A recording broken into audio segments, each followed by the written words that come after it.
High আমার সকল বন্ধুদের জানাই অনেক অনেক ভালোবাসা। আশা করব সবাই খুব ভালো আছো, সুস্থ আছো, যে যার কাজে খুব ব্যস্ত আছো।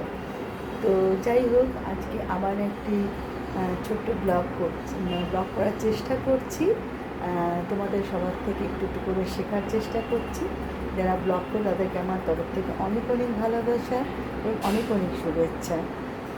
তো যাই হোক, আমি একটুখানি আজকে আমার বেডরুমের জানলার কর্নারের যে কাজগুলো আছে জানলার মধ্যে, এই জানলার এই কর্নারটা আমার কাছে খুব প্রিয়। তো মাঝে মধ্যে এখানে আমি দাঁড়িয়ে দাঁড়িয়ে একটু ভিডিও করি। তো যাই হোক, বলো কেমন লাগছে। যদি আমার ভিডিওটি ভালো লেগে থাকে তাহলে প্লিজ লাইক আর কমেন্টস করে দিও, আর শেয়ার তো করে দিওই। আর যদি ভালো লাগে আবারও বলছি, প্লিজ সাবস্ক্রাইব করে দিও। কেমন? আবার দেখা হবে আবার একটা ছোট্ট কোনো ব্লগে। ততক্ষণের জন্য টাটা।